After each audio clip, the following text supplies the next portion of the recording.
and then we're going to have some food in the room over here. It's going to kind of be what would be trail magic kind of food. Some things that people brought along to me. I always requested pizza because, you know, just all that wonderfulness. Anyhow, so yeah, so I'm going to tell you a story, tell you a bit about myself, and tell you, I mean, it's a long thing, and I apologize, but it's 2,200 miles, so, right? You know, it's really condensed here, but anyway, so my trail name is Trail Mama, and Dorothy, who is here, actually gave that to me out in the Laurel Highlands Trail some years ago when I was leading a hike for her and her family. Her grandson was working on getting some Boy Scout badges, so that's where Trail Mama came from, because she said I took care of everybody. On this journey, though, I didn't really take care of anybody but me. I couldn't.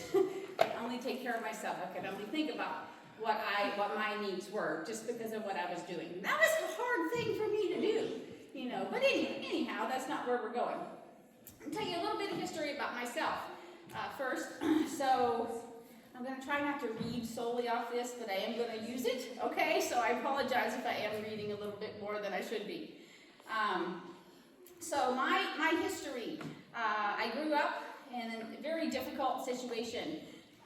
My mother suffered from mental health issues, and she probably suffered from them because of the trauma she experienced as a child.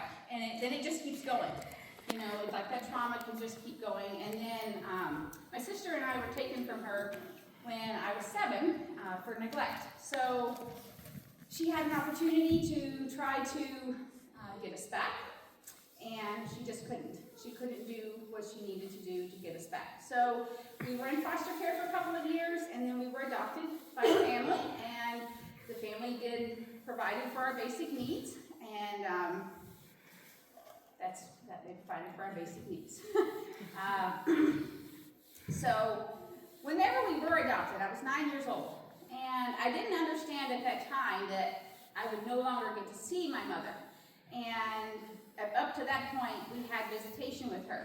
And so I didn't get that. I didn't understand. So 9 years old, and my little world got crushed. You know, I got crushed because I couldn't see her anymore. So then I began to think about when I turned 18 years old and I could go find her, right? And just looking forward to that time. And a couple years later, right before my 14th birthday, she actually was killed in an accident. She was walking on the road and was killed. I don't know all of the details, but when I found out a couple of weeks after it happened, I was crushed. I was absolutely devastated. And my hope kind of died with that moment, in that moment. So that was a trauma that I experienced very early on in my life. Fast forward a few years, very few years, when I was 18, I met Eric, who is my girl's dad. We really hit it off. We fell in love, we got married, we had some kids, and you know, we did all of that in Kentucky. He was from here. And then we moved here about a year after Carla was born. And he was a very wonderful person, but he was an addict, and he struggled with that the whole time. And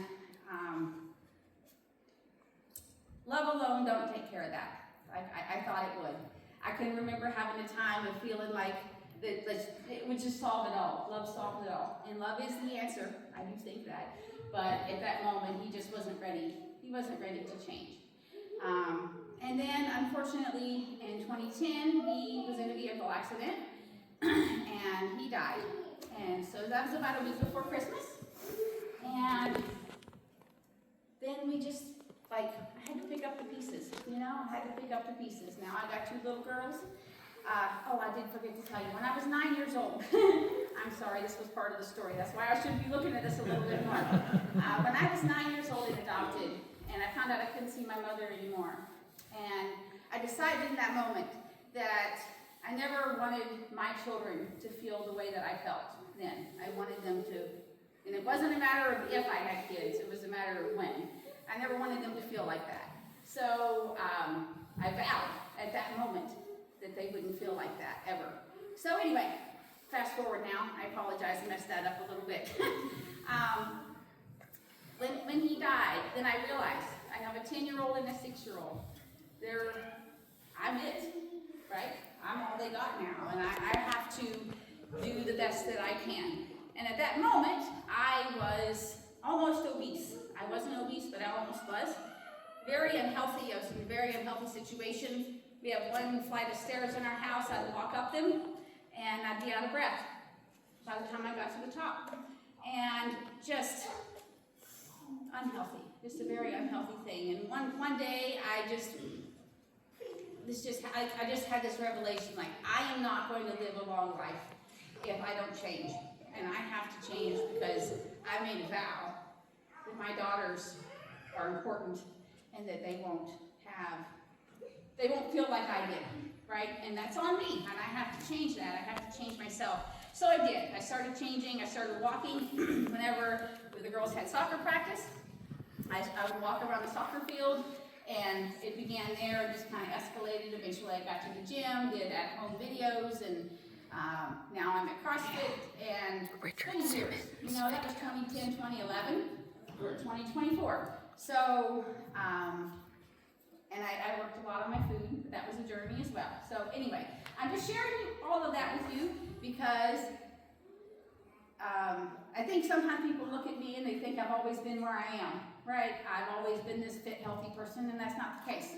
It has been something that I've worked very hard on to get to where I am. And I would never imagine walking this distance ever, 15 years ago. That was just not, I didn't even know what the AT was back then, right? So if you have something that you are interested in doing, like, don't let whatever your current situation is stop you, because it is possible. It is possible that you can do it.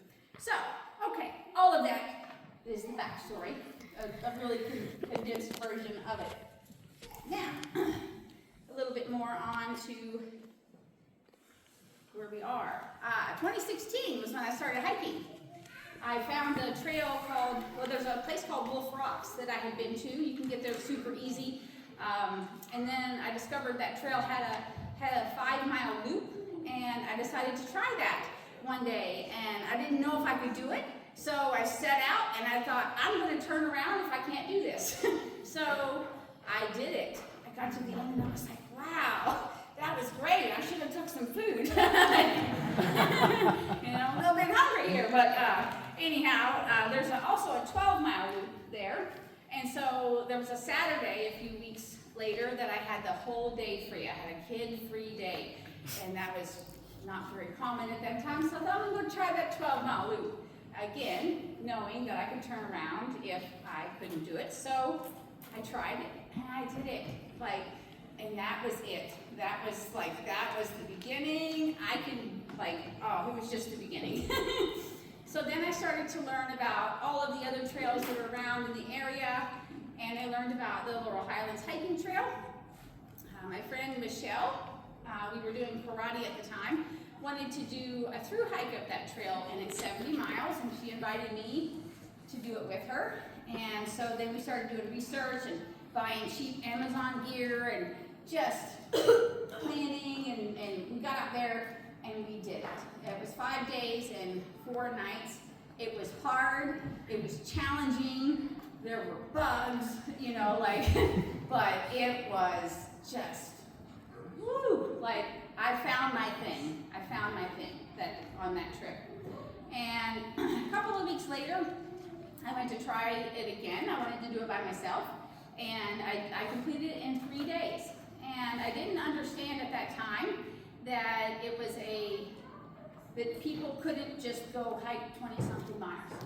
At that time, I didn't really get that. And so I didn't realize, I guess, that was a gift at that moment. Until Dane. Dane messaged me, and he's like, how much weight were you carrying? And I was like, I don't know, probably 40-something pounds. And he was like, wow. Because he is a backpacker, so he knows what it is. It's carrying all that weight on your back is just, it's hard. It's really hard. Anyway, so that started it. That really started it. Did lots of trails since then, the West Rim Trail, the Tuscarora Trail, many, many, many trails since that particular time. So, I discovered the AT probably in 2018 or 2019, I'm not sure. I learned of it. My friend Kip, who's one of my original backpacking friends, told me about it. He did it like 20 years ago, and then I started researching and reading books, and like I listened to Grandma Gatewood's Walk. I listened to books more than read, and like I was on fire, man. I wanted to go now, but I couldn't go now because I'm a single parent, and I got little girls that I need to take care of because they're my primary responsibility. So I then made a target of 2024 because Kaylee was going to be 19 then and in college, and I could leave for a while, hopefully, without causing any issues. So that was the target. And so I started saving money for my journey because you have to have money for while you're on the trail. If you have a home and bills, you have to have money to pay the bills at home, and you're not working while you're out there. So it's months of time. So like there's lots of expenses involved with it. So a lot of people spend anywhere from $5,000 to $10,000 while they're on the trail. So that's quite a chunk of change, So I saved about $5,000 to use on the trail, and I saved about $4,000 to pay the home bills, whatever bills I would have at home. And I did figure out that my total money that I spent while I was on the trail was $3,685. So that was not way up there, but I was pleased with the number with that. But I did spend money beforehand because I made a lot of my meals, so I did spend money beforehand. What do we spend money on out there? We spend money on hostels, on places to stay. Sometimes you could go somewhere and pay for a shower. You could pay for doing your laundry. Anytime you would be in town, you're going to get food like that you didn't make or hauling with you. So all of those things cost money. Your gear can break. I had my sleeping pad got a hole in it. And just different things can happen. The gear can break or whatever. So you need to have monies to spend on that. So planning my trip. I used two things to plan. AWOL's AT Guide, which is a guidebook, and the Far Out app. And I decided to use the Far Out app on trail because it's just in my phone. It's not something to carry. And I wish I would have actually had the book, just because it's really nice. I love to be able to look at it, to hold it and see it. So they're both very good resources. They would have in there things like where towns are, road crossings through mileages. Water sources is a big thing. And like the app, the Far Out app, there's real-time updates in there where people can say, I was at this water source today, it is not flowing, do not go here. And that's a big deal because if that water source is 0.6 miles off the trail, you just added 1.2 miles to your daily mileage and didn't get any water, right? So that's a big deal by the end of your day. So just having that real-time information was really awesome. So it also would have information if people were seeing bears in the area or anything like that. So all really great stuff. I had planned also what my mileages were going to be. I kind of had targets that kind of fell off right at the very beginning. So my first week, I had a lot of rain, and I had never experienced that. I had experienced rain, but not in the way that was happening out there. Because anytime I've ever done any other trip, my longest trip was 9 days, but you get to go home and change your shoes, put on some dry socks, sleep in a dry bed. When you're out there and it's raining for 7 days in a row, nothing is dry, and that's really unpleasant. Really, really unpleasant. So anyway, the first week it rained 5 days, and I got off the trail like 3 miles before where I wanted to to go to my friend Kelsey's house and get dried out. And I'm so grateful for her. I'll tell you a little bit more about her very shortly though. I wanted to tell you about food. Food. So after we're done here today, I have some food back there, and it's gonna be what like trail magic would be, and calories. It's just wonderful. I'm still not over it yet, but anyway, it's estimated that a hiker who's carrying their weight, their backpack, is 6,000 to 8,000 calories a day you're burning. That's a lot. That's a really lot. And it is so hard to replace that, and it's almost impossible. Almost impossible. I was eating all the time, and I was eating like a million honey buns. I actually bought some honey buns for this thing, and I'm not going to eat any of them, and I'm not going to take them home, but anyway, so I ate a lot of calories. You have to eat a lot of calories. I only had like 3 salads on my entire trip, and because I would eat that, and it was just gone like that. Like, it was nothing. You know, it was just, there was no sustainability in it. So I didn't eat very healthy out there, except for the food that I made. And then Peyton and Chris came, and they helped me eat a little bit better. But I'll tell you a little bit more about them too in a little while. So yeah, I made all my breakfasts, and I made all my dinners. And I'm glad I did that, because it was some kind of home-cooked food, and I wasn't taking in everything else I was taking in was preservatives and, you know, all of that stuff, which is normally not what I do, but it's what I had to do to get my calories in there. So anyhow, I'm glad I made my food. That was where all that was going. I did resupply boxes, and Carla sent them to me. I did 14. So inside my resupply boxes, I would have however many days of food it would be till I got to my next stop. And then I would also have like first aid stuff, like if I used my Band-Aids or whatever, I had first aid things. I had personal hygiene items, and some snacks. So Carla did great. Every box that I did, like, she mailed it right when I asked her to, and it was great. That worked out really well. Glad I did that. Very, very glad I did that. Post office ladies. So I made the food, and I'd never done that before. And so how I would do that would be I would cook. I took a lot of beans and lentils and some vegetables and quinoa and rice and all of that, and then I would put them in Mylar bags, which I ordered on Amazon, and then oxygen absorber inside, and then sealed them up. And I made put way too much food in one bag. I didn't know how much, but I would end up eating that for 2 days.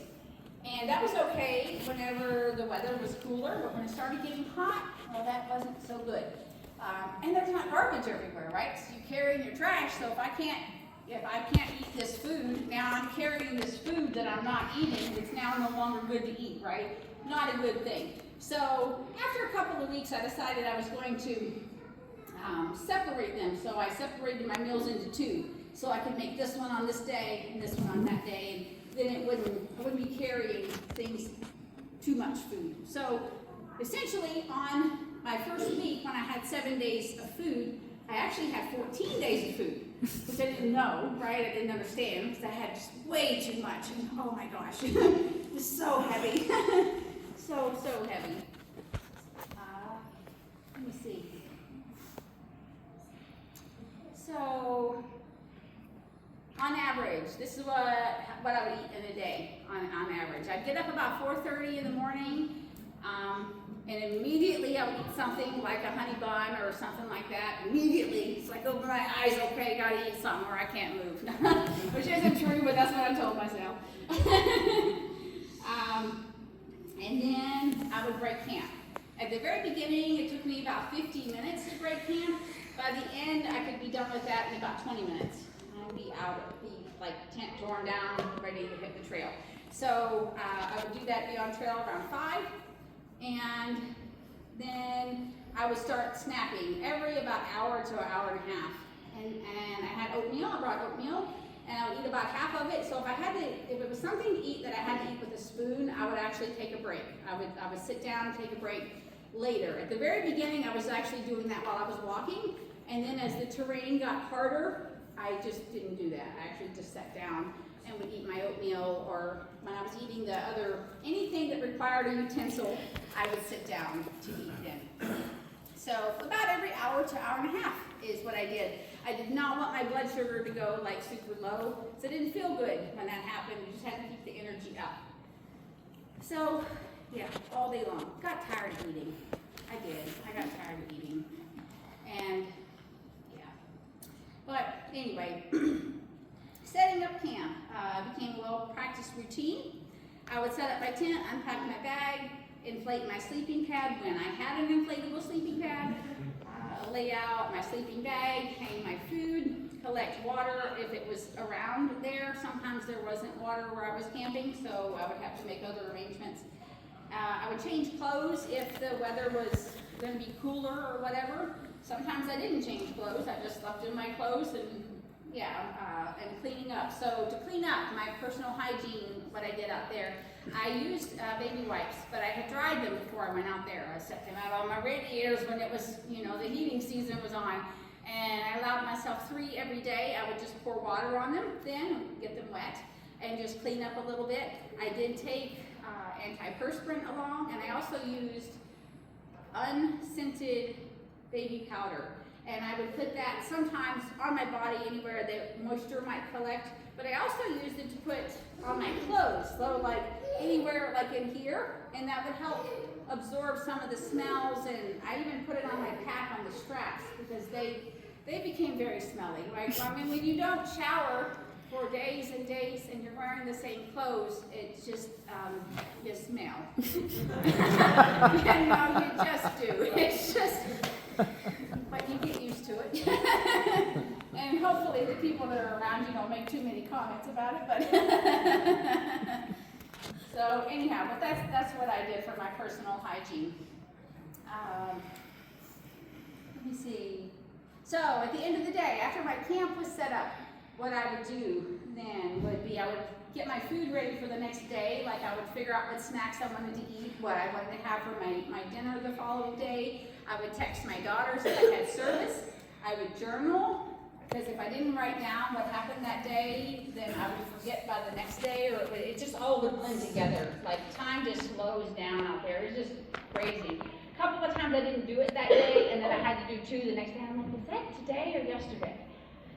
How does that happen? But it did. And I would do social media if I had enough service. So if I only had 1 bar, I very quickly learned that I was just going to be sitting there watching that little circle just spin, and my battery died. Like, so whenever it was that I only had 1 bar, I just didn't even try then. And so I did enjoy doing that though. I enjoyed sharing my journey, and I liked to do it every day, but it just didn't always work out.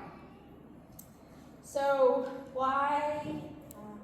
breaking camp in the morning, as I said, became very efficient. So I would just, as soon as I wake up, deflate that sleeping pad, let it out. So then you've got to get up because you're on the ground. And just pack up everything. And like I said, eventually it was about 20 minutes till I got out of there, had my tent torn down and ready to hit the trail. So why did I do it in such a short time? So my intention was 3 months. My backstop was 100 days. So because things happen. But my original plan was 3 months. And I ended up with 98 days. So I went over the time that I originally intended. But why did I do that? The first reason I decided to do that was because I like challenging myself. I've done other things that were challenging before. Nothing to this magnitude, nothing to this degree of length or planning or anything like that, but I do very much enjoy challenging myself and with things that I think I can potentially do. There was still doubt, I actually had a lot of self-doubt in there, but it was something I could see that I potentially could do. Like there was a possibility. So I wanted to try it. The second reason was financial. As I was telling you earlier, you know, when you're out on the trail, I'm not earning money, and there's still bills accumulating. There's still things like that. So it really was financial. That was also a big part of the reason that I wanted to do it in a short time. One of the main reasons that I wanted to do this as well was self-discovery, to have time to think about my history, my past, the people that I know, the people that I've met, all the things that have happened that I don't normally think about. Life's so busy, right? There's constantly bombarded with everything.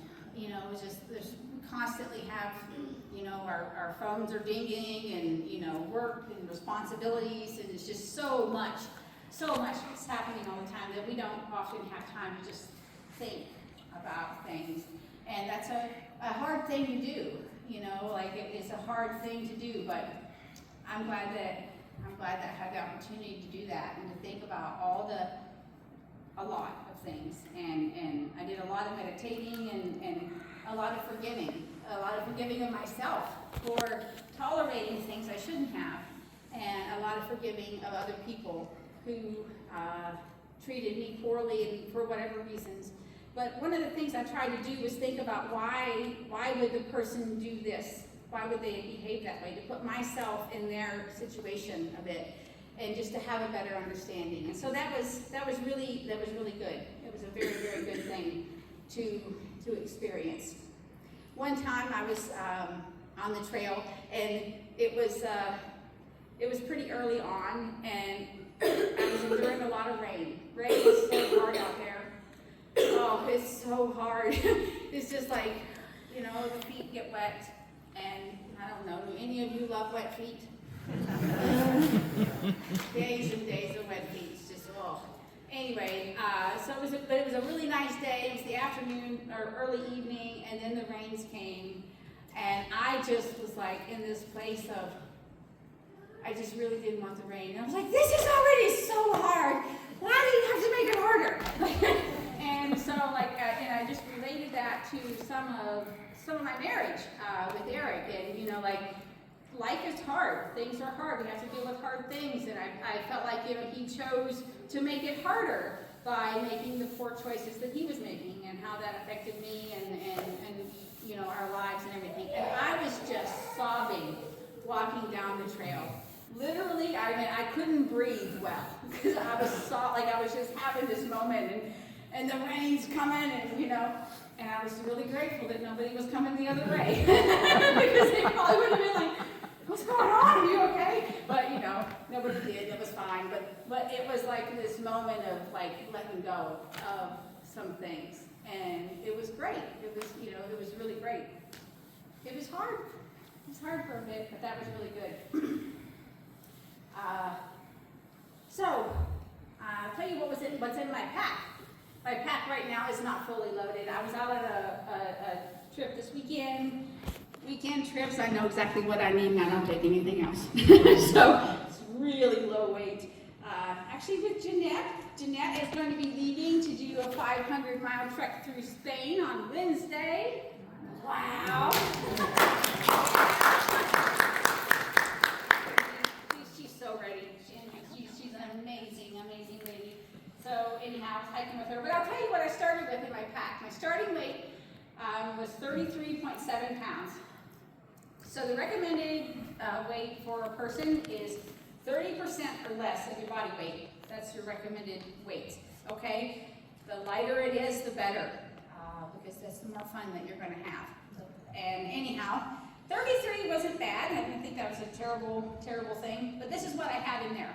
A Neo Air sleeping pad. So my sleeping pad was an inflatable one, and it was about from my head to about my knees, and it was mummy shaped. So it wasn't even like a big long thing. It was real short, and I don't know how much it weighed, but it was very lightweight. I had a 45-degree down sleeping bag, which I did use for the entire trip. I didn't change that. An inflatable pillow. I had 2 long sleeve shirts, 2 bras, 2 pair of underwear, 3 pair of socks, a rain jacket, a puffy jacket, a beanie, gloves, rain gloves, a short sleeve shirt, shorts, leggings, hiking pants, down booties, pot, a stove, a fuel canister, 2 bags filled to the brim with food. Oh, they were so that, wow. Never had 2 bags of food in my pack before. 2.5 liters of water, a long-handled spoon, a cooking cozy, a bare bag throwing line, water filter and bag to collect water, a first aid kit, a journal, a pen, Jack and Ginger, which were my little tiny people, which I should have brought today. I forgot, I'm sorry. 2 battery packs for my phone to charge with 2 cords and the box to plug into the wall. I also did bring a cord to charge my watch. I did not use the watch for the purpose of tracking my hiking, but I did enjoy having it. So I had cash, a credit card, a debit card, my driver's license, a picture of my girls, a card from my girls, a headlamp, a knife, toilet paper, a shovel for digging cat holes, hand sanitizer, a personal hygiene kit, a whistle, a repair kit for my tent, duct tape, tenacious tape, a small Nalgene bottle, a lighter, a tent, and tent stakes. So I had all of that in my pack. Okay? By the end, this is what I got rid of by the end. These are the things that were no longer in my pack. The inflatable pillow got a hole in it, and so I threw that away and began using whatever other clothes I had in a bag. So that became my pillow. I got rid of one of the long sleeve shirts. I sent home my puffy jacket, my beanie, my gloves, and the down booties. I only actually needed those through the Smokies because after that time the weather should have been good enough that I didn't need that cold weather gear anymore.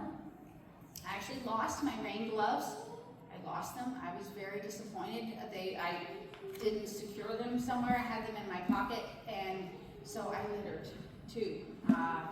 I'm sure somebody picked them up, but I was very disappointed that I lost those. I got rid of the 2 bras, 2 pairs of underwear, 1 pair of socks, a short sleeve shirt, the shorts, the leggings, 1 liter of water.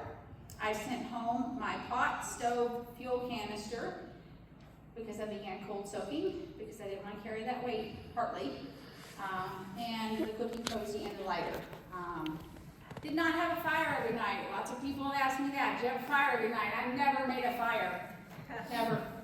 I was at a fire about twice that other people made. So I think a lot of people think that is, we're going to go to camp, we're going to have a fire and sit around and chill. And in normal circumstances, that is what happens. But I did not have that luxury because when I got to camp, I had to do my things and go to sleep and get up tomorrow and do it again. So I didn't have the luxury of having a fire. So I did really get rid of a lot of things out of my pack. We don't need as much as we think. You know, I thought I'm going to change my clothes every day and every other day, and nah. You know, like the second day, I was like, I'm getting rid of that other pair of shorts. I don't need that, you know. And all along the way, I was getting rid of stuff right up almost until the end. So, yeah. So now on to my trip. So I kind of tried to cover those basic things so you kind of know where, like the planning and all of that.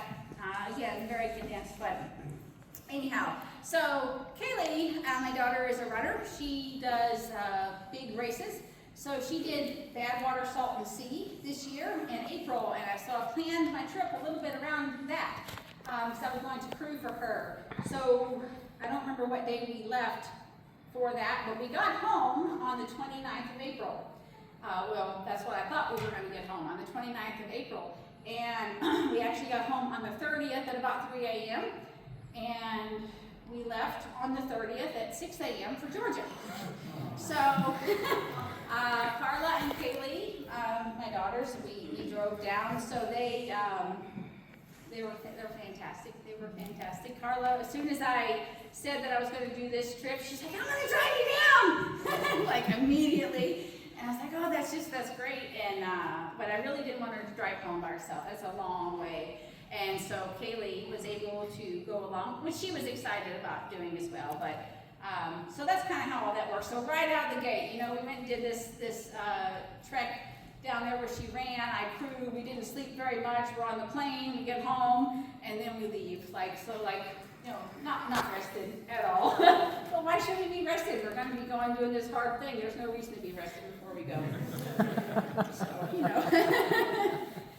anyhow, so April 30th we drove. It was seamless. We got down there. We stayed at a place called Timberline Glamping. So it was kind of a permanent tent. It was made out of heavy canvas. There were beds, there was electricity, it was beautiful, there was a bathhouse just across the way, so it was Carla doesn't really care for the outdoor things, so, it was kind of a meet in the middle thing, yeah, so it's kind of homey, but it was great. We enjoyed our time while we were there. The following morning, May 1st, they took me to the visitor center at Amicaloga Falls, where it opened at 8. And you can register your hike.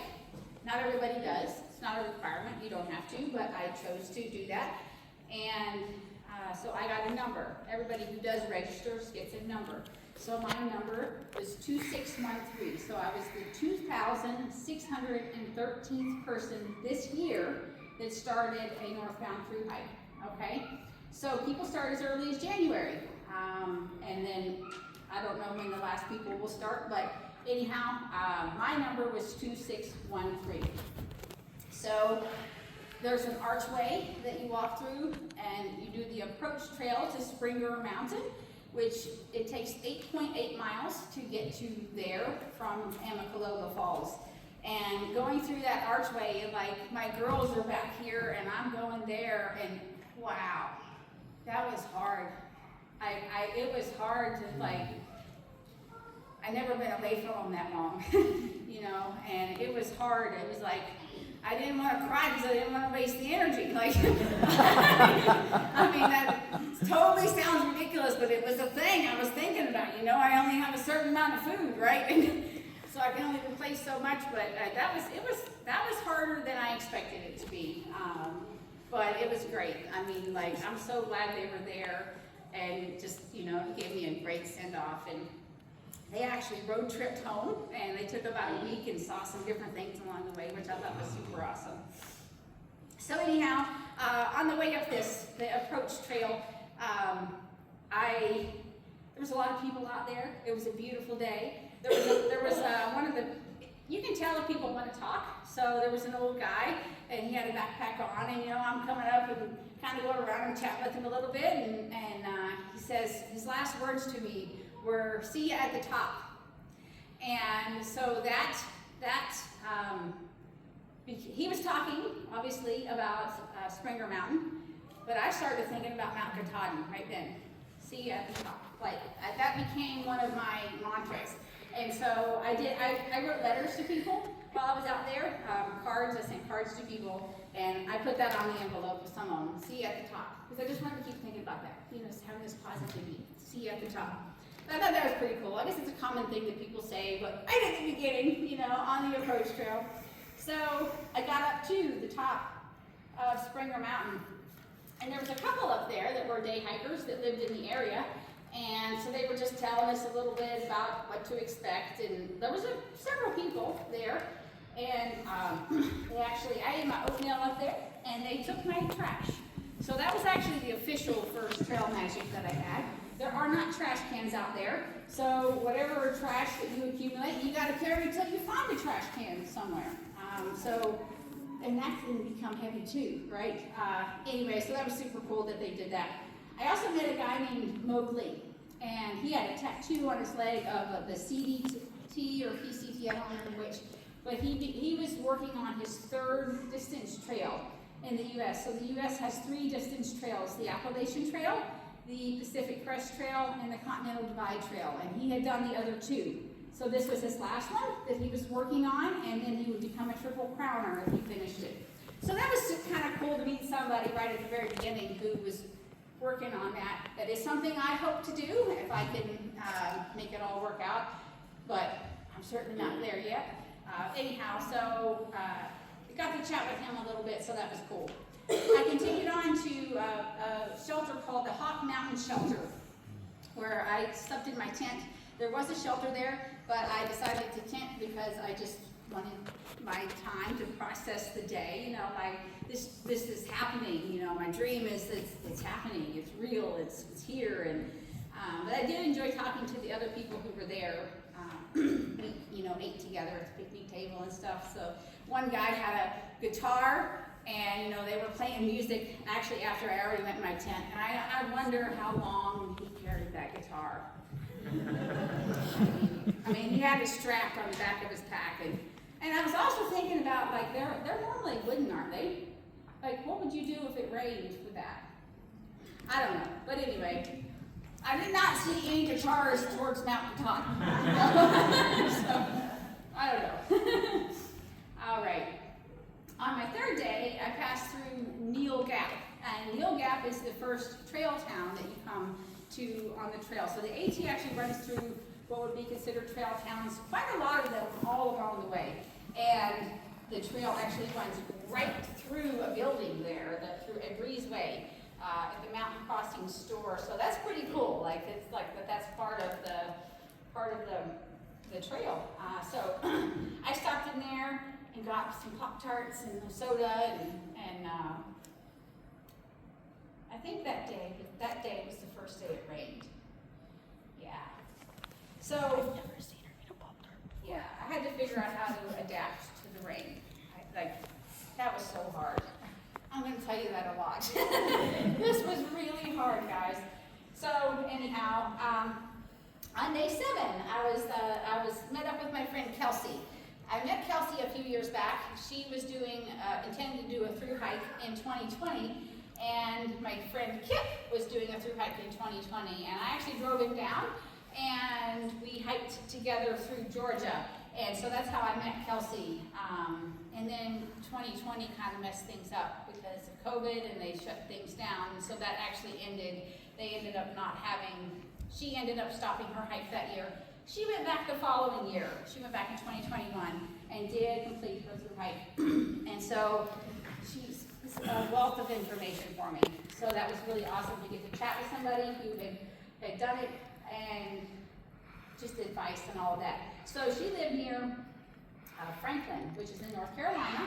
So when she came to pick me up, she took me to her grandparents' house. And her grandparents are amazing people. Their names are Perry and Susan. And they let me take a shower. First shower in 7 days. Oh my gosh. And I got to wash my clothes, and I dried out my tent. So there was, like, it had rained for 5 days. And I have a Z-Pax tent, which is very lightweight. It's excellent. It's made out of Dyneema. It's, in my opinion, an expensive tent. And I've been in the rain before and never had an issue. But after lots of rain, like, there was a day that it rained. It just rained so much, and I was just drenched. And I got in my tent and I sat down, and there was a puddle under me from my clothes being so wet. So now, like, you know, my outside of my tent is wet, my inside of my tent is wet from me, right? What do you do with that? Just wet all the time, everything. And my sleeping bag is down. Have you ever had down things? They take forever to dry, and they lose their R value or whatever, their insulating properties. So I began to get very nervous.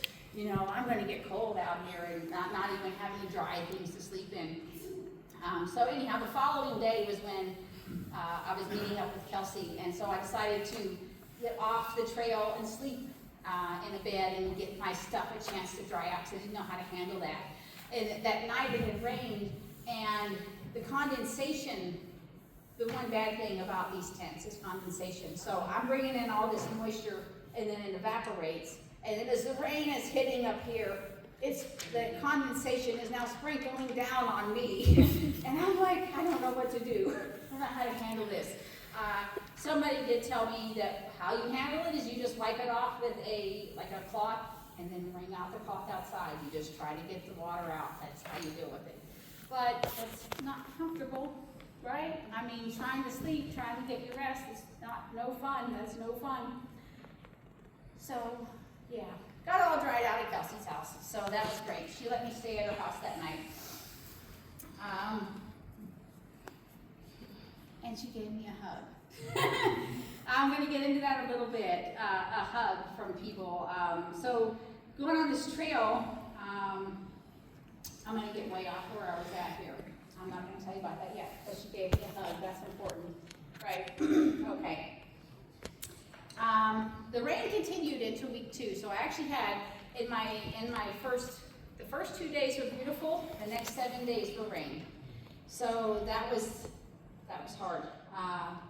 I was worried about getting trench foot. So trench foot is something that happens to your feet whenever they're wet for a long time. I suppose in many years back when there was military people, maybe they still would have issues with it now, but wet feet promote problems. They promote blisters, and trench foot is something, I think it's an infection.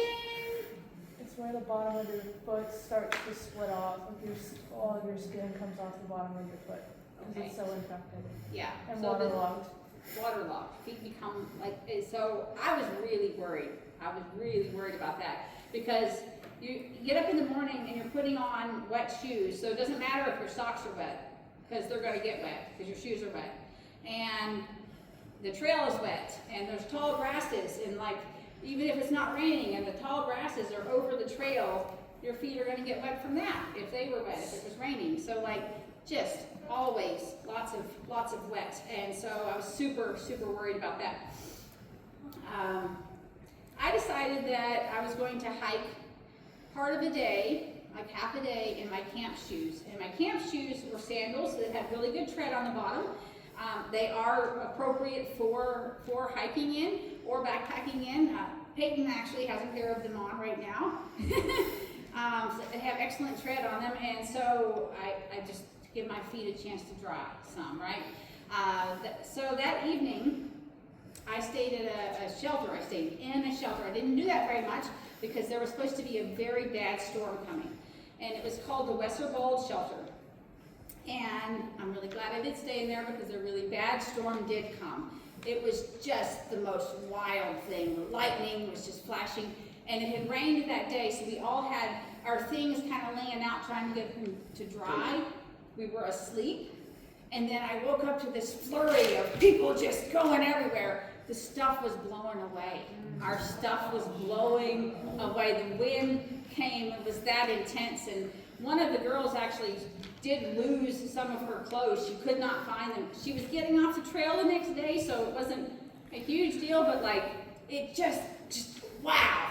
Like, I couldn't have even imagined sleeping in a tent through that. Like, that would have been, I'd have been freaked out. But people did it, and they survived.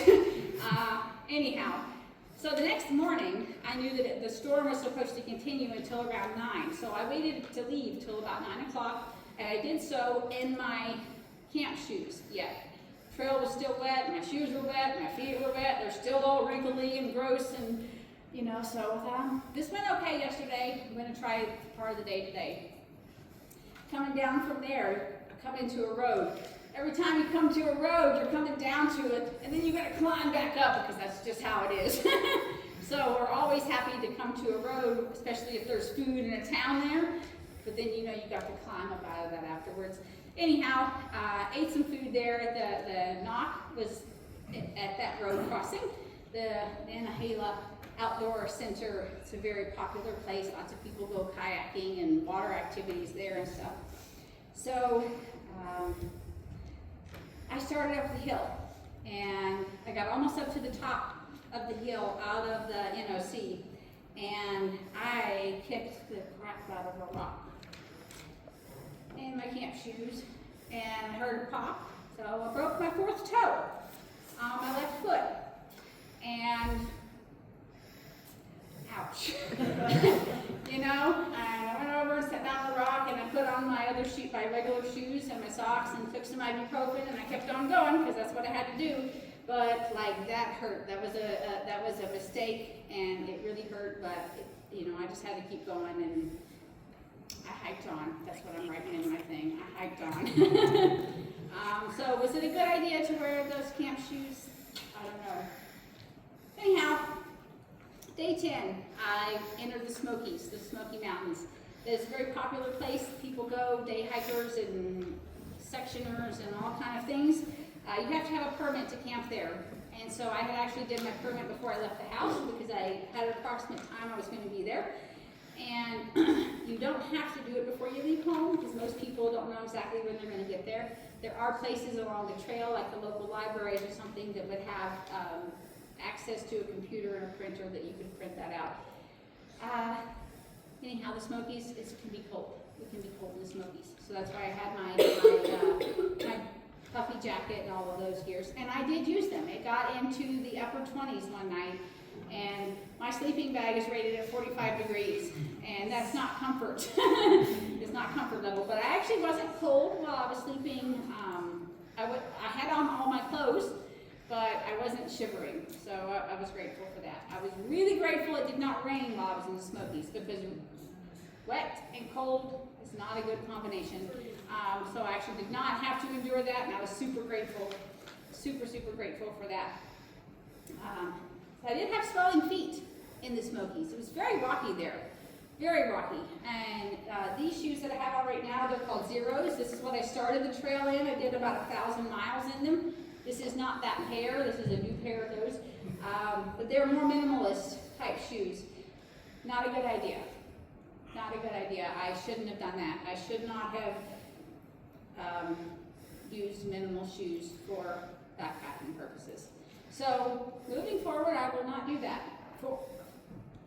If it's long distance, it's fine for short distance, but it's not good for long distance. So anyhow, in the Smokies, full of rocks, hadn't experienced that before, had swelling feet, but thankfully that was the only time I had swelling feet. That is a common thing though that happens to people out there, just because you're just pounding them every day. And so like it's common, it's not an uncommon thing. So, all right, so at this point, I was enjoying beautiful views. There was lots of views in the Smokies. There was lots of views all along the way, and it was just phenomenal to get to see all of these things. And I was receiving a lot of encouragement from people like you, and probably a lot of you. And that was so awesome, and just support. And that just, to me, that makes a difference. You know, I try to be very encouraging and supportive to people. And so I love it when people are that way with me too. But I also was encountering some discouragement from people. And that was very hard to deal with. It was very hard to deal with, to take people's comments that were just not nice. And like the thing as a whole is already hard, and then to have somebody saying things to you that are negative just was not a very good thing at all. And I struggle with that anyway, right? If somebody tells you 15 times how nice you look, and one person says your shirt's ugly, what do you concentrate on? What do you think about, right? And that's kind of the same thing, right? It's kind of what I was experiencing, and so I had to work so much on myself to take all that negativity that was coming in and just let it go out. And I actually ended up blocking somebody because they were saying some things, and it's just like, I don't need that. I don't need it. And it was great. It was great. Like, it was great. And like, it was personal growth. It was a growth thing. Because at one time I wouldn't have done that. I just kept taking it. And so I don't have to take it, right? I don't have to listen to people being negative to it. So anyhow, and then I continued on to Hot Springs, North Carolina. And I was getting my second resupply box there. When I was with Kelsey, she had my first one. And then, so my second resupply box was at Hot Springs. And I was using the post office there. And you're supposed to have your driver's license to pick up your packages from the post office.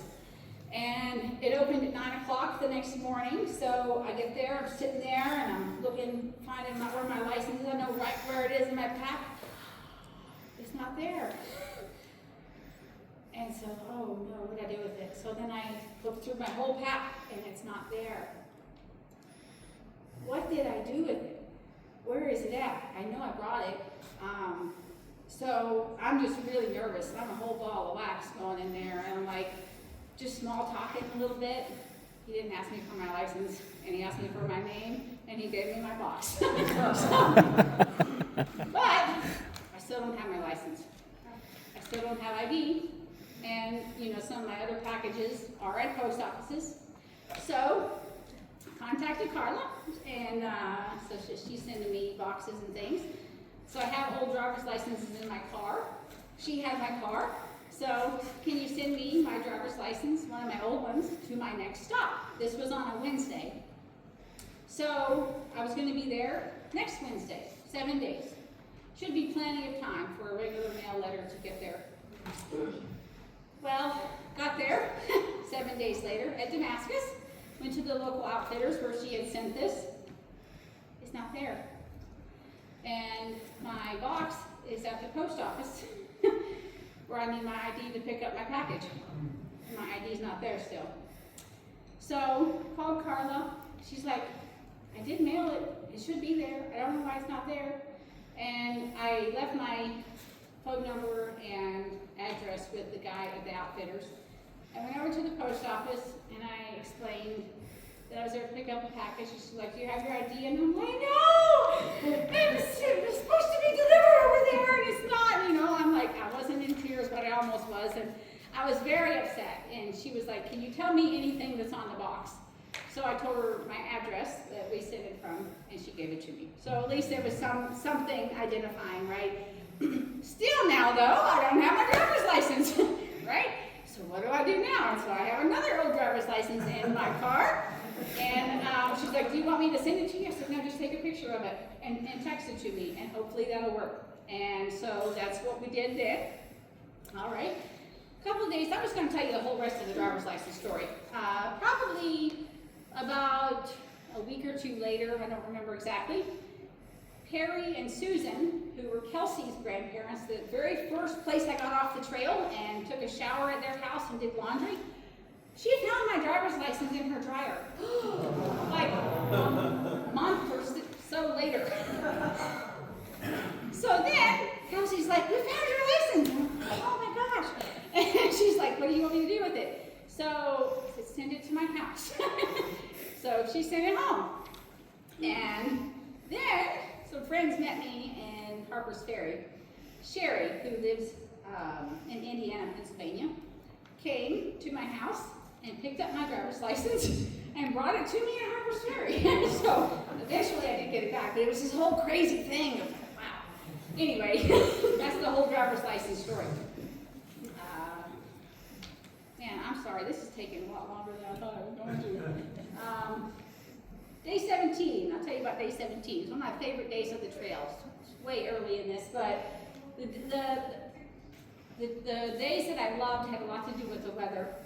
If it was rainy, I didn't love it. If it was foggy, I didn't love it. But this day was fantastic. So I was in the Roan Highlands, and I climbed up Roan Mountain, and there was a little bit of fog, but you could see the rays of sun coming through the fog. It was just phenomenal. And at the top of that, there was a thing called Cloud 9. I guess at one point there either was or was going to be, I apologize, I don't know because I didn't read all the information, a hotel or something up there where you're in the clouds, kind of, right? So it was cool to see that. Came down from there and then went up the thing called Hump Mountain, and this didn't have trees, and it was grassy on the sides, but so then you come out of the forest and then you can see where you're going for a long way. And it was sunny, and I got to be in the sun, and I could see the sky, because in the trees, it's a green tunnel. We're just seeing green all the time, which is wonderful. But it was spectacular to get out of that for a little while and see the sun. And so climbed up there, came down the other side, we could just see for a long way. So that was phenomenal. And then at the end of the day, there was a waterfall called Jones Falls. So that was one of the most beautiful waterfalls on the entire trail. So all of three of those things in one day, it was just perfect. It was just so perfect. So that was one of my favorite days out there. So on the trail, what I was doing, the mileage that I was doing, I was building up, I was alone a lot. A lot of times when people do this kind of journey, you form a trail family. You start hiking with people, or at least you see the same people every day at the end of the day. I didn't have that, because most people are not going to do the mileage amount of mileage that I'm doing. So I didn't get to see the same people every day. I was by myself a lot when I was hiking. I was at camp a lot by myself because I camped right by the trail a good bit because that's what fit into my mileage. So I really began struggling with being alone and loneliness. And a friend of mine said, it is no wonder that like solitary confinement is a punishment, right? We are not meant for that. We're not meant to be alone long term, I think. It was so hard. I knew I was going to be alone, but I didn't expect, I don't know, it was not what I expected in that. So it was super hard. It was super hard. And so Kelsey had given me the hug, right? And she was probably the last physical contact I had up to this point. And now we're about 18, 19, 20 days in, right? So having one hug, couple or two hugs, or however many hugs we had in that time we were together in 20 days, and no other physical contact is wow.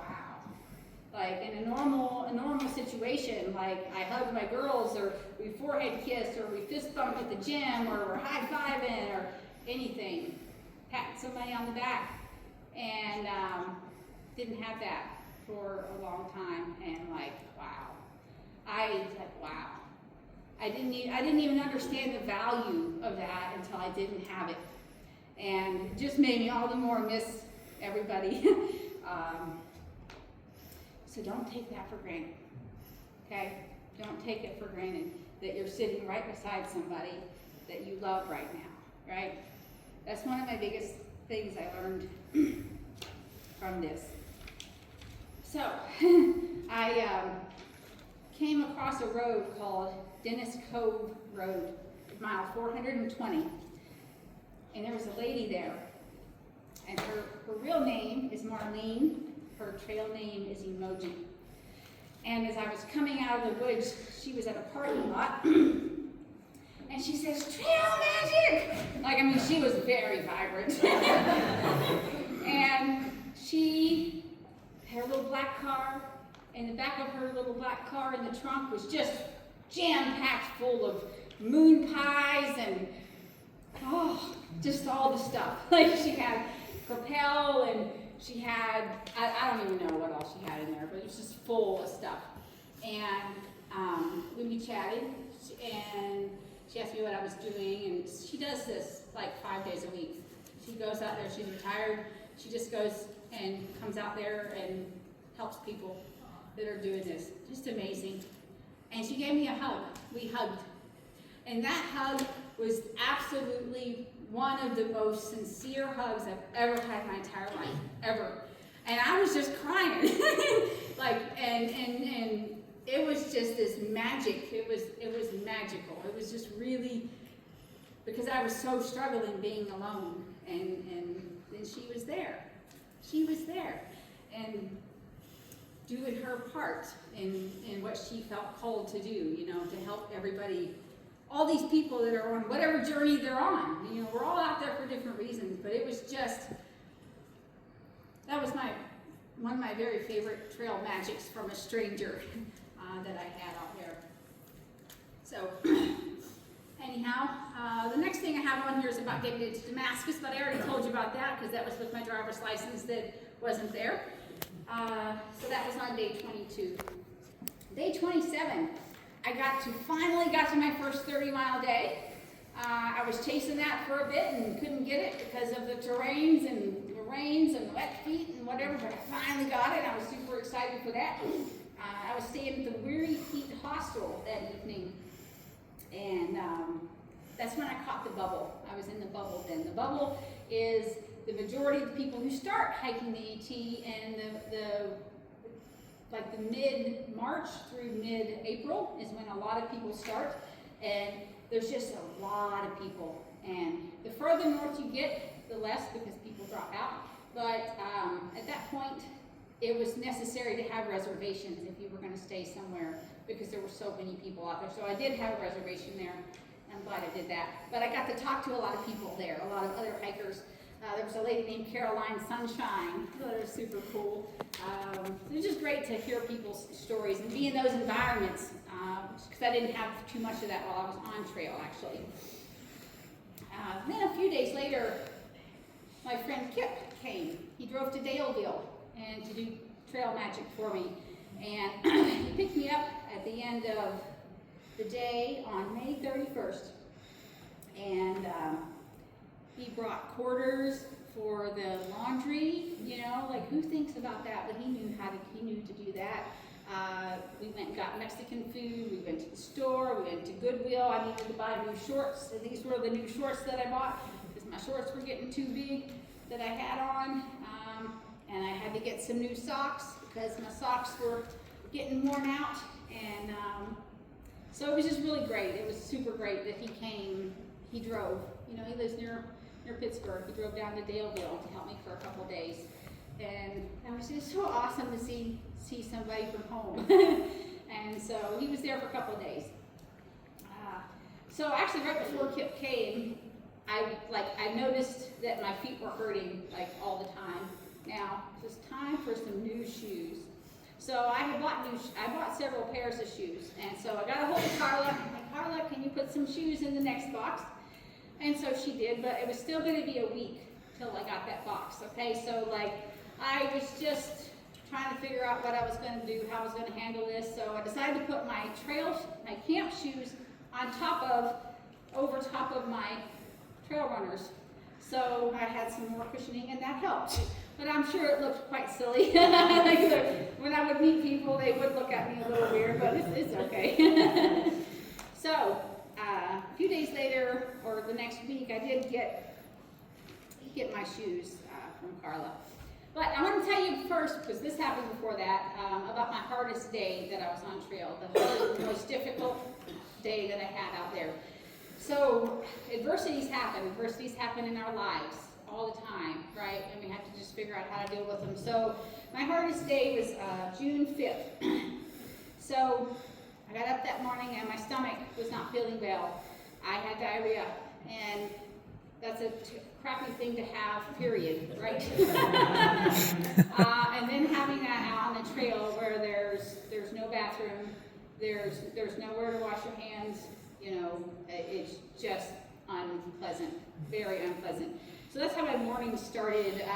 And it actually did calm down probably around 1 o'clock, but still, you know, I'm up at 5 o'clock till that time. Just got to go now. And you got your backpack on, and the hip belt here, right, is also pressing against the stomach, which makes that worse. So that was the beginning of the day. And then that afternoon, I climbed up Priest Mountain, and I sat down there and ate some food. So also, when you're having stomach troubles, you don't eat properly, right? You're a little bit, maybe I shouldn't eat this much or whatever, because you don't want to contribute to more of that happening. So my nutrition was definitely off that day. Anyhow, got to the top of Priest Mountain, and then I started coming down Priest Mountain. And it is kind of rocky. It's not big rocks, just like rocky though. And then the heavens opened up and it just dumps rain, you know, for an hour. So wet feet, wet gear, just wet. Oh. All right, and this hill was coming down. It seemed like it takes forever. I did look, and it was 3,000 feet of loss of descent over 5 miles. So it was a long hill, you know, that was long. Anyway, and going downhill isn't as easy as it sounds. You know, especially when you have weight on you, it's just how the pack is on your body and everything. It's not as easy as it sounds. So anyhow, big descent. Get down to the bottom. The rain has stopped now, and there's a road, and there's a town somewhere in there. I wasn't utilizing the town, but there was one. That's important because I could have gotten off the trail there, but I didn't, okay? And then I start up. So 3 Ridges was the next mountain. And I always had a plan of this is where I want to get to at the end of the day.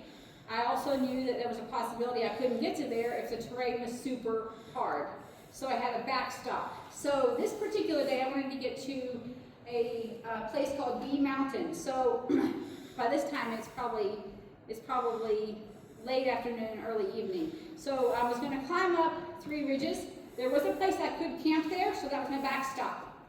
But I wanted to go down a little bit more.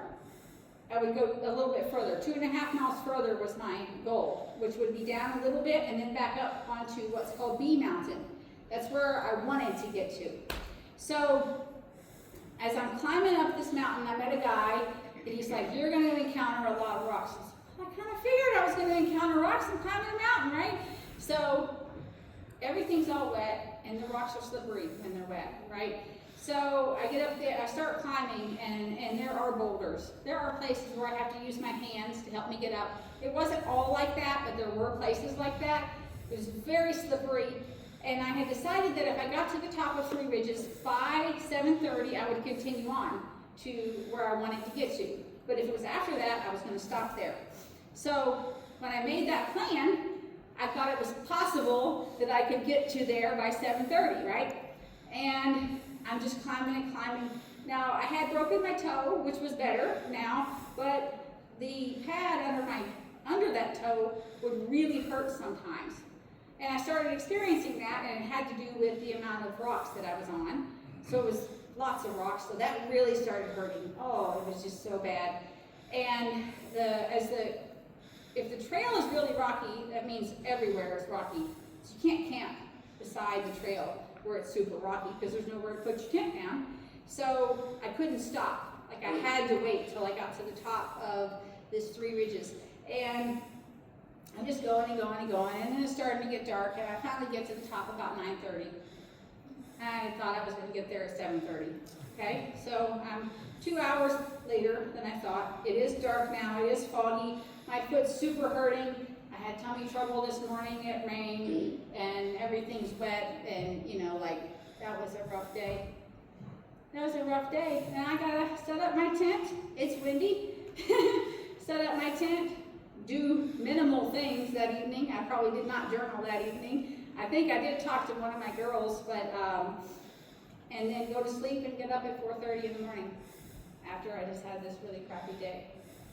Those are hard. And then also too, feeling like defeated because I didn't get to where I wanted to go, right? And so now my mileage is getting affected, and just some days are hard. That's hard. It's hard. All of those things, all the emotions going on there. Why am I doing this? Right? But that was a rough day. I'm glad they weren't all like that, right? Okay. The next day after that, my friend Karina, who I don't really know very well, I had met her, I think, once. She's a running friend. We do races. Kaylee does lots of running. I do a little bit of running, and I met Karina somewhere, so she was following my journey, and she lived near the area, and she came to pick me up at the end of the day, and she brought me to her house. And but first we went to Stanwell's to pick up my box where my new shoes were. So yay for that. We went and got some food, and she washed my clothes, and it was just great. It was really fantastic. So the next day she took me back to the trail, and I entered the Shenandoahs. The Shenandoahs they're like the gentlest terrain, actually, probably on the entire trail. And I'm super grateful that that's where I was, actually, because my stomach troubles lasted for about 6 days. Thankfully, they ended. I'm sure that it came from water.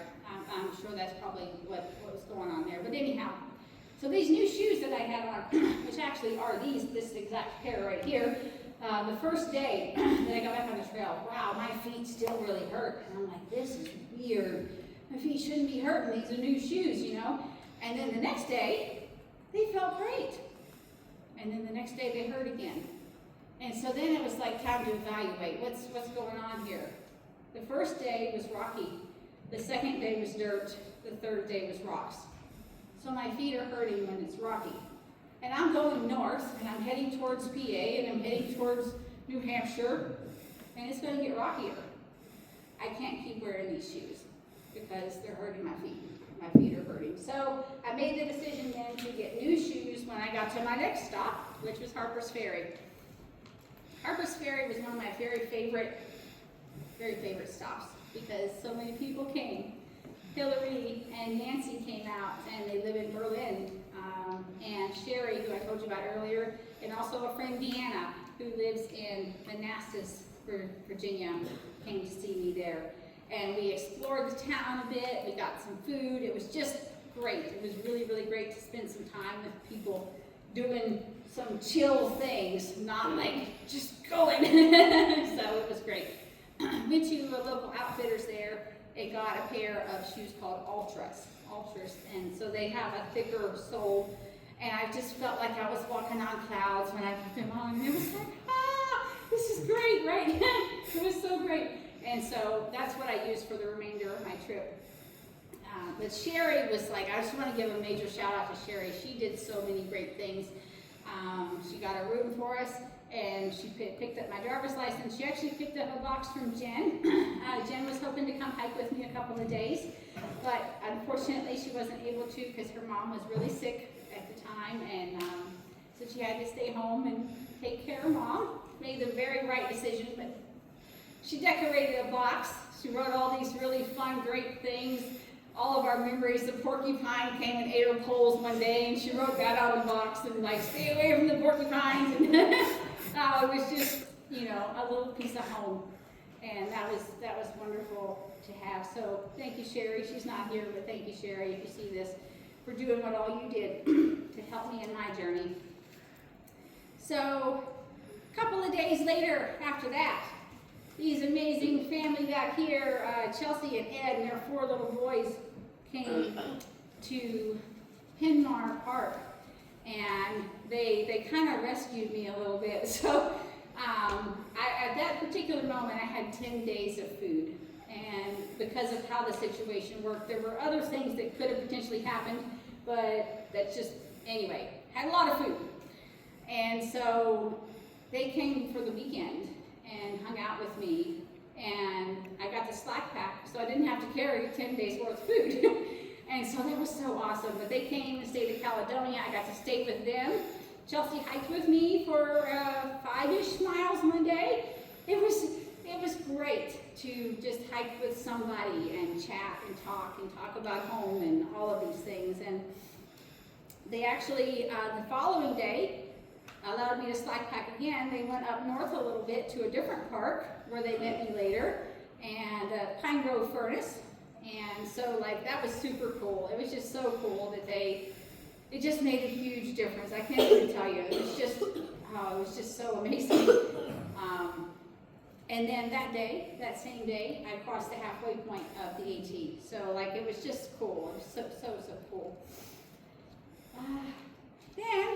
So this big part of what I'm telling you about are the people that came to help me, because it was a big deal to me.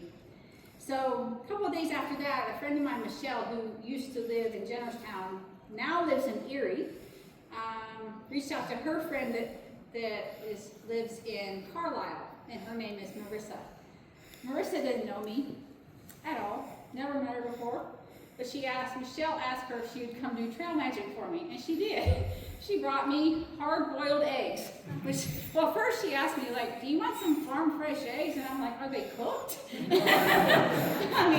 And she was like, no, and I'm like, well, no, because I can't cook them. And so she was like, oh, well, I'll hard-boil them, so she did, and she actually met me on the trail. She actually came out there on the trail, and she had Gatorade that was partially frozen because it was super hot, and water that was partially frozen, and I ate all these eggs right there in front of her, and she probably thought I was nuts, but it was, I could just eat so much food at that time, especially foods I didn't have normally, right? So that was just super cool that, she didn't know me. Just took time out of her day, and it was probably a Tuesday or something, it wasn't even a weekend. So that was really great, really, really great. A couple of days after that, I was still in Pennsylvania. Pennsylvania was my favorite state because so many people came to help me in PA. But a lady named Erin, who I don't know for sure if we had met her before. We might have met her once at a race, yeah. And didn't know her, like, and she's like, you can come stay at my house. You know, and she came pick me up, and I went to her house. We had food, and she bought me dinner, and all these things, and just wow, just wow, you know, just so wow. And then the next day, Tammy, who lives in Port Clinton, who I'd never met, she wasn't even my Facebook friend at this time. She was on the Laurel Highlands Hiking Trail page. She reached out to me. I live in Port Clinton. I'd like to do trail magic for you. I wasn't even her friend, like, and she came and did trail magic for me. Like, wow, you know, wow. Just, wow, I can't say that enough. And she actually even offered that I could stay at her house too. But I didn't because I was just off the trail the night before. And I didn't, like, that would have messed with my mileages. I should have taken her up on it because I only went like a mile more that night, and like, so what difference would it really have made? But I didn't, in my mind it made sense, but anyway. Then, day after that, Steve and Stacy met me. They live up near the Poconos, and they took me to Palmerton for lunch, and took me to a store and bought what supplies I needed there. And then he offered to slack pack. He offered me to slack pack, and I said, no, I'm good. And I should have. Because the climb out of Palmerton was the first, like, very technical climb. And it wasn't super long, but it was hard. And it was the hottest day of the year, and that climb was exposed. Like, it was in the sun. And I saw that, like, the heat index was 115. Like, there was times when I was climbing up there that, like, there was a little bit of shade, and I just went and sat down because I felt kind of dizzy. So I should have taken him up on that, but I didn't. But anyway, you don't know what you don't know. So, but that was really great. And they're not good friends either of mine. Like, I've met Steve a couple times. He's a hiking friend. And just like, I can't believe people came out like that. You know, I just can't believe that. It was just really, really amazing. So, PA actually was a little bit hard because of water. A lot of the trail did not have water, like, there was not water crossing the trail. You had to go off the trail to find it. And so I had to be aware of where that was. And I made a mistake a couple of times not paying attention, and then I had to go like 0.6 miles down a hill to get water because there was none anywhere near there. So I added 1.2 miles onto my day because I didn't pay attention. So that happened one time. Did not happen again. So I began to pay very close attention to where the waters were then.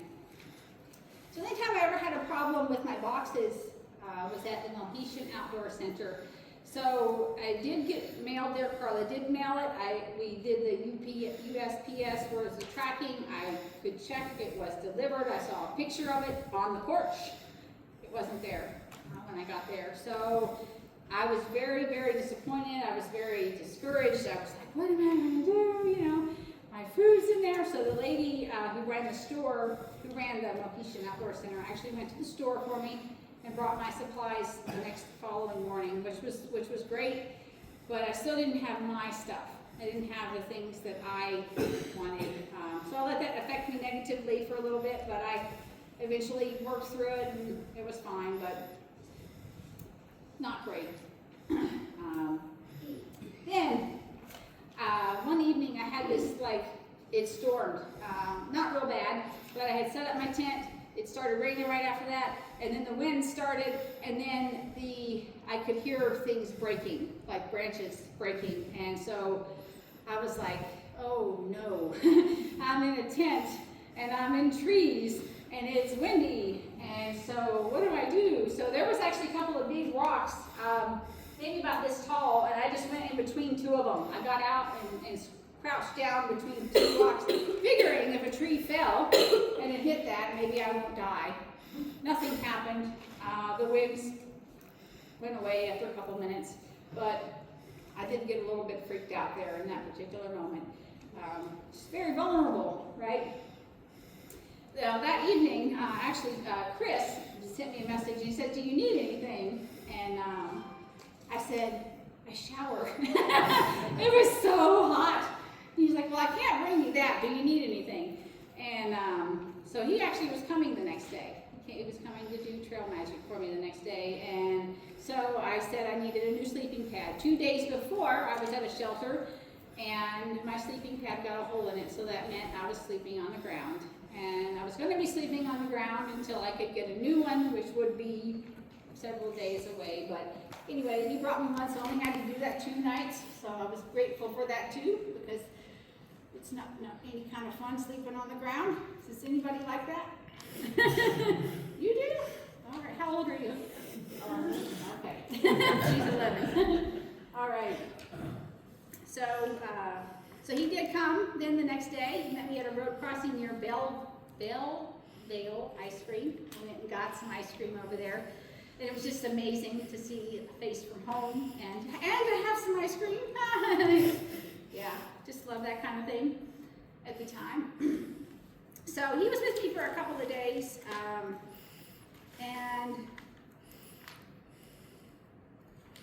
Okay, my scariest night on the trail. This is where we are now. The scariest thing that happened to me while I was on the trail. I had camped near right by the trail one evening. Nobody else was there. And the AT was very clear of leaves. It's very well used.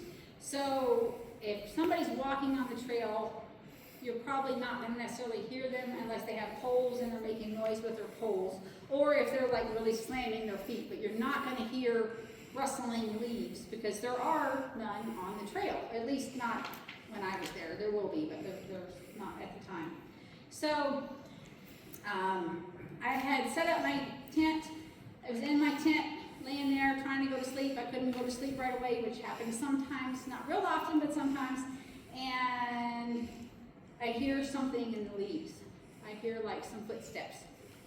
And then I hear some branches kind of breaking. So like whatever's in the leaves is heavy enough to break some branches, right? So it's not a squirrel, right? and it's 10 o'clock at night. I don't know if squirrels are active at night, but anyway, so I make some noise.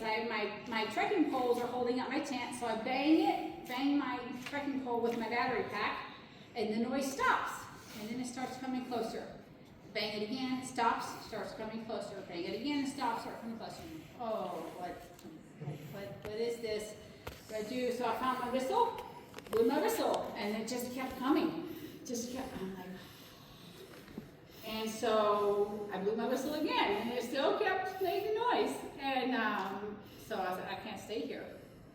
So I got up, packed up all my stuff, and by the time I got out of my tent, whatever it was gone, but still there was something out there.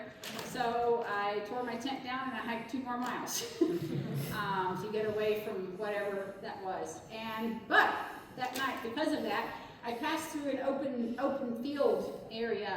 There are places that were called AT public lands or farmlands or something, I can't remember now, but anyway, and there were fireflies everywhere.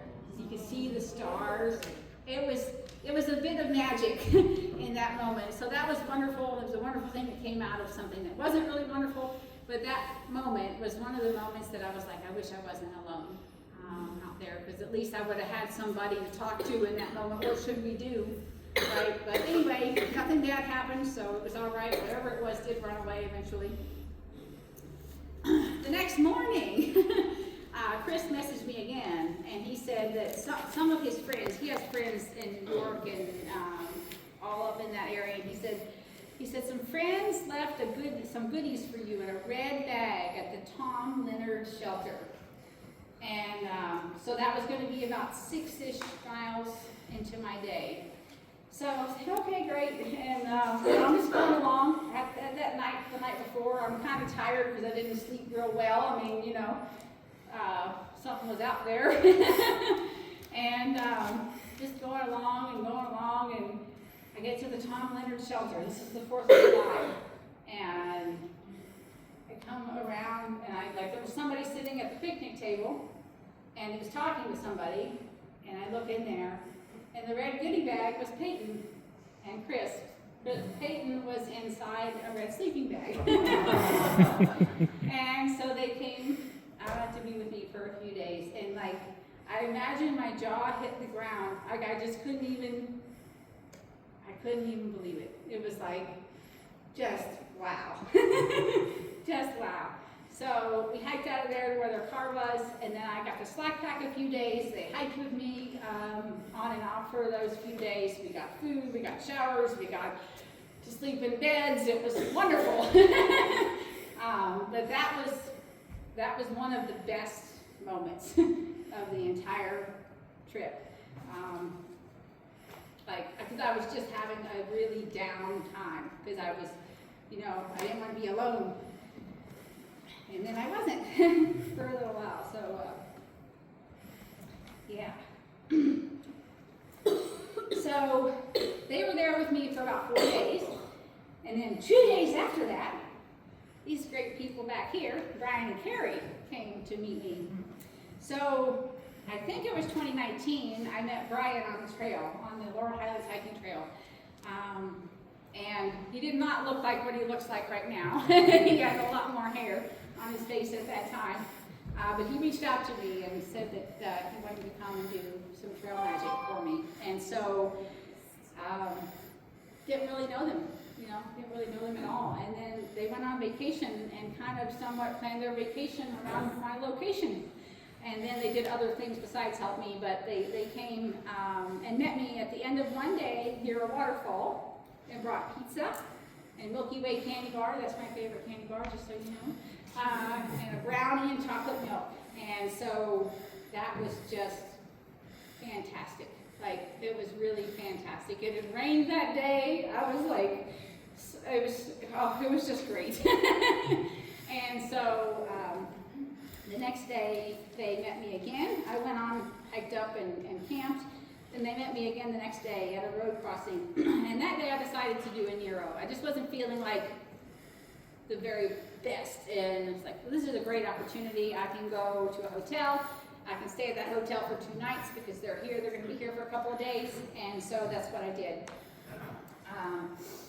And they took me to get food both of the days that I was with them. They paid for the food. I was just so, I couldn't believe it. Like, I just couldn't believe it. These people I didn't even know came really and just to help me, right, on my journey. And just, wow. Just wow. And so, yeah.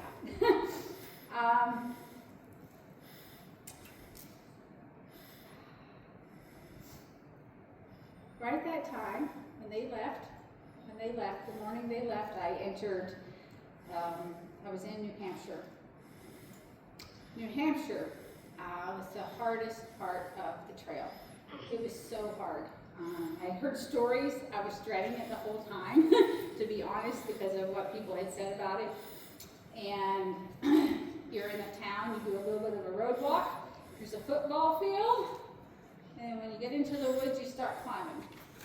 For the first couple of days, it's not like super bad, but at that point, up to that point, I kind of was averaging 100 miles in about 4 days. And like, so it was just kind of going, I was kept passing those hundreds, there was 1,600, and there was 1,700 a couple days later, yeah, I'm going, this is happening, I'm doing this. And at that point, I had really, had my visions on being done at the end of July still, that's where it was. And then I hit New Hampshire, and miles 1,800 to 1,900 took me 8 days. So it was twice as long in those particular miles. It, for me, got very, very difficult. My anxiety went through the roof. I used to struggle with anxiety very badly. I'm not going to say it's totally been gone, but it's been a lot better. And then when I hit that, it really came back with a vengeance. It was so hard for me. It was very, very rocky, and we were just climbing up on things. There was no dirt. I was super concerned about getting hurt. I was really concerned also about getting worse than hurt.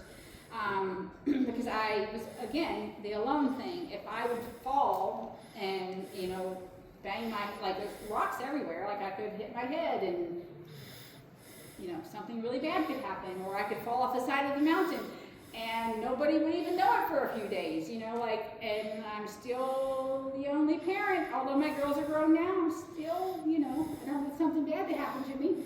So I just had a lot of anxiety going on because of that, and just really, you know, some of my day, it was 10 miles in a day, and it took me 12 hours to do that because it was just that difficult for me. Some people are really good in technical situations, but I wasn't.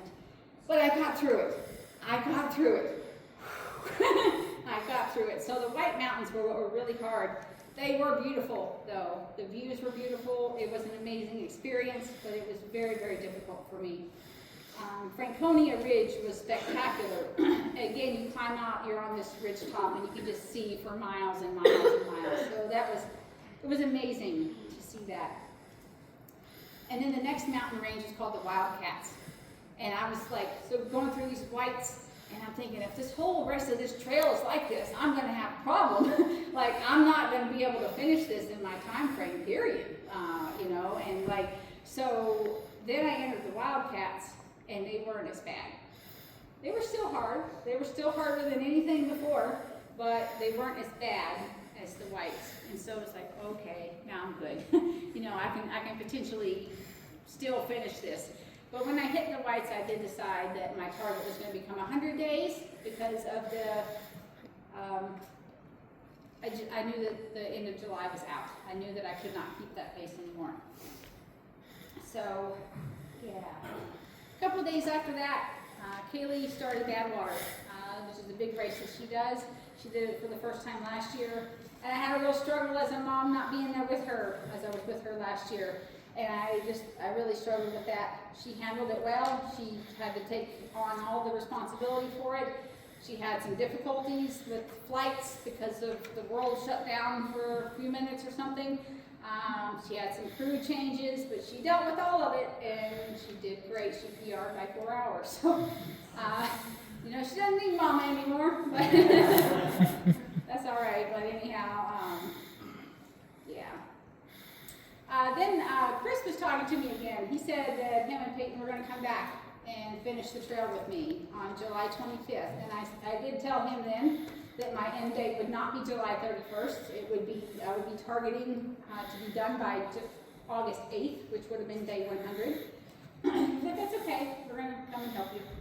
So they did. They met me at South Arm Road, and I took a 0 that day. The following day I took a 0. I took a day off. And we stayed at a place called The Cabin in a camper that was gutted, that had mold and, anyway. The second night that we were there, we actually did not sleep in there. We slept in a tent and a hammock, so anyway, but it was a space there. So 0 days are days that you don't hike at all. I took 2 in my whole journey, and on those days you just relax as much as you can and refuel. Eat a lot of food, like probably, I don't know, 10, 12,000 calories or something, I have no idea. But just eating a lot more than normally you would to get some things back to normal there, taking in a lot of calories and drinks and things. On the 29th, a couple days later, Andrew, who lives in Ligonier, PA, came to do Trail Magic again. He was on vacation in Maine with his family. He had been on Kaylee's cruise, so he was at Badwater on like 5 days before. He was in California. And then he came to help me 5 days later in Maine. Wow. So he brought pizza and chocolate milk and honey buns because, you know, I had to have some more honey buns. So that was super cool. Then a couple days after that, I entered the 100-mile wilderness. And the 100-mile wilderness are the most remote miles on the entire trail. There's no major road crossings there. There are roads, but they are gated. And you can drive on some of them if you pay to drive on some of them. So since Peyton and Chris were with me, they did drive and on them and things. So my journey through that part wasn't as difficult, probably as most people's are. It is advised that you have like 10 days of supplies when you enter into that. but I didn't have to do that because I had help, so that was great. We got to the A-Ball campground on the 5th, on August 5th. It was my last night on the trail, and wow, it's here, you know, it is here, just wow. So we made plans for the following day, which was summit day, and decided to get up at 3 a.m., get on the trail at 3 a.m.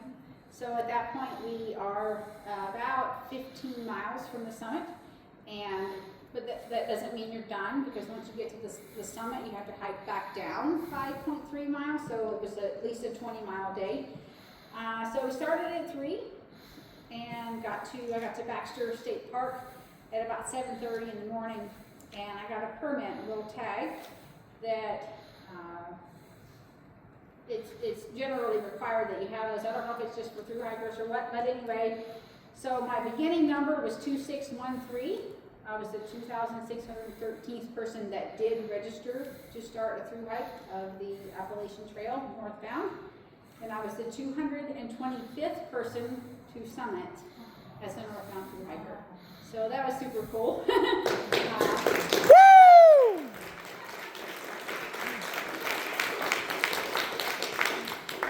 Again, I will say that is of the people who register. So there could be people who didn't register. But anyway, that was pretty cool. I didn't even know what that number meant for a few days, but I found out because of Michael Wardian. He's a famous person who's actually out there right now doing it. Right, Kaylee? He's famous. I got a picture with him. Anyhow, on my way up, going up Mount Katahdin, after I was in Baxter State Park, so it's a 5.3-mile climb to the summit. I met a family who was hiking. They were day hiking. The dad had thru hiked 20 years ago, and they go back every 10 years to just do the summit. And so he takes his family with him when he goes back, which is pretty cool. And his last words to me were, "See you at the top." Mm-hmm. I heard that at the very beginning, my first day and my last day, both on the journeys up to the summits. Only time anybody ever said that to me were those 2 days. I thought that was super cool, just super cool, and yeah. Summit day was perfect. It was in the 70s, the low 70s. It was not very windy. It was not very humid, or at least I didn't think it was humid. The sky was blue with some big fluffy clouds. It was perfect. It was so perfect. You can climb, many mountains I climbed out there, and there is no view because it looks like milk because it's fogged or clouded, and that happens to a lot of people climbing Mount Katahdin because it's just the day that you're there. My day was perfect. And I had Kristen Payton with me, and that made it even better because of the whole journey and struggling with the loneliness along the way, and then having people there that I knew was just, that was my very favorite trail day of the whole experience, and they were there, and they were a part of it, and eternally grateful for that, eternally grateful. Whenever I got up to there's a sign that you climb on, and there's a piece of wood that you step up on, and I really felt like it was way up here, like I don't know how I'm gonna get up here. But anyway, so I did get up there, and I was like, yeah! And there's a whole bunch of people out there, and I was like, I know you people don't care, but I just did it, you know? And everybody was like, yeah! And so it was super cool, and yeah, it was super cool. Just perfect. It was so perfect. So we hung out there for a little while and had a snack, and then we started our trek back down. Had a shuttle at 4 o'clock at Baxter State Park to take us back to A-Ball campground, so we didn't have to walk that 10 miles. And then we got back to the car, got loaded in the car, and headed home. I was home by 7:20 the next morning. So wow, again, wow. I only drove for a little tiny bit. I haven't driven for, 3 months and get behind the wheel of a car and not my car and somebody else's car, and there's construction, and That anxiety came back right there, I'll tell you. But anyway, it was fine. We got home safely. They actually dropped me off in Bedford, and Kaylee came and picked me up there in the morning. So that was great. So the big thing I want to leave with you guys is that, you know, if you do have dreams or you have things that you want to do them, and do them as soon as you can, because we don't know what's going to happen. And, you know, I didn't wait until I was retired to do this, because I've seen people who retire and then can't do whatever it is they wanted to do, right? Or it doesn't even have to be that age, but like it's just don't wait. As soon as you can make whatever your dream is happen, make it happen, right? And again, the beginning of my situation, I had gotten to this place where I was out of breath walking up the stairs, and now I accomplished hiking 2,200 miles in 98 days. So where you are isn't where you have to stay if you don't want to be there, right? So I'm going to leave you with that, okay? Yeah, what are you waiting for?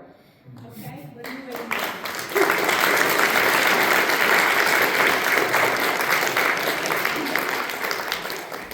Apologize, that was way longer than I thought. We do have some food back there. Okay, guys? Do you, wait, I will ask, does anybody have any questions?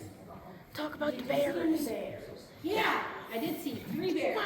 I saw 3 bears. But they were away from me most of the time. One of them was in a tree, and it slid down the tree like a fireman on a fire pole, and then it was gone before I could even get my phone out, so. Yeah. Yes? I loved all your posts on Facebook, thank you, but you talk about stealth camping a lot. What's the definition of stealth camping? It would be, stealth camping is where it's not an established campsite, like the trail would actually have established campsites. So a stealth camp would be just an area that was clear, and sometimes it would have a fire ring, but it would be typically made by hikers as versus the ATC or something, just a spot right along the side of the trail. Yeah. Is the trail always marked clearly? It is marked very well, mostly, and the places that it wouldn't be marked as well would be if you're on ridge tops where there are no trees. And so like if you're on top of a mountain, it's different there. So there are often rock cairns, which are just piles of rocks that you look for in those places to tell you where to go. But you learn what to look for. Sometimes if it would be dark, it's hard to see, or if it's like dawn or, you know, near dark, it's hard to see the blazes, but mostly it is well blazed. And where do you carry your gun? No gun. No gun. I'm amazed at that. I survived. Are you allowed? You are allowed, except for in the Smokies and maybe Baxter, I don't know. State parks have regulations against that, but yeah, I didn't feel the need for that. Yeah. First of all, congratulations. Thank you. Is there one thing that you would change or do different? Well, like if I would go back to do this same goal, there are things I would do differently that I could potentially make it better. Probably a big thing that I learned is the value of rest. I didn't incorporate any rest days when I made my plan. I did take 2, and every time I took one, it was better. After that, the first rest day that I took, the next 7 days, I hiked 203 miles. So like wow, that was good, you know, and I probably wouldn't have done that if I didn't have that rest day there. So I would try to incorporate rest a little bit more, because it's just hard. It's just hard. So when are you gonna hike it again? Because you all know you like to improve like the person. So I do hope that is in my future, to hike it again. But I also want to hike the PCT and the CDT, so those will come first. Right. I'm hoping to do the PCT in 2 years. It might be 3. It just depends on finances, how soon I could save enough money to progress forward. So yeah, but that'll happen. You want to go next time? Okay. I'm retired, I don't do that. All right, very good. Yes. What about about that beaver or whatever it was? I didn't tell you about the beaver. You guys want to hear about the beaver? Oh my gosh. Has anybody in here ever seen a beaver? Yeah. Okay. Was it mad or angry? Oh my gosh. So I was up on a mountain, and there are bogs on top of some of the mountains, and they're called alpine bogs, which I actually did not. Well, anyway, but some of the places had like walkways, wooden walkways in these boggy areas, and so that's what I was on. I was about a mile away from camp, just going along, you know, excited for the end of the day, because sometimes, you know, it's just I'm ready to get off my feet, and so, and I'm just going, and I'm on this walkway, and the trail is not straight, right? You know, it's just curvy this way and that, and I hear this noise, and I'm like, what is that? And then I like finally turn around, and so maybe from me to where this post is there is a beaver on the wooden walkway hissing at me, like really mad that I'm there, like, and I was like, ah! And I fell backwards, and so on the walkway there, I actually fell off the walkway. Thankfully, that particular area was not super boggy. It wasn't super boggy, but it was still wet in places. But I was actually off of the walkway then, and my foot caught the walkway. It actually did hurt my foot because how it was in the arch. It wasn't like super bad, but it did hurt. So anyway, I got up and I'm like, ouch. And then I walked way around it and just moseyed on over and got a drink of water. But like, I was just terrified of this freaking, you know, angry beaver. The next morning I had to walk on, there was a lot of slab walking. And so it was an angle, not super big, not super steep. But wow, my foot hurt in the morning trying to do that because of how I hurt the next day. But after a day or two, it was all right, but I don't love beavers. Yes. Now that you said that, was that your first encounter with a beaver? Yes. Oh, well, that's a bad first encounter. Yes. Hopefully the next one leaves a better impression. Yes.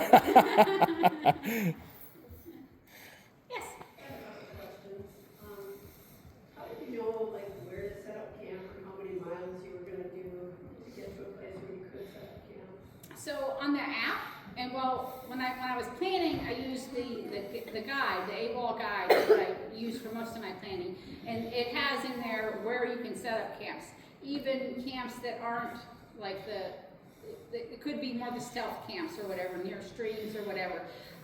But also in the app, it would say that there is established camps, the comments, people would write comments, and so like at the top of Three Ridges, which I was telling you about, that was not an established camp, it was something that somebody had written, there is a campsite here that you can use. So, but when I was making my plans originally, I used the guide and tried to be where shelters were or things like that, but it definitely changed a lot along the way.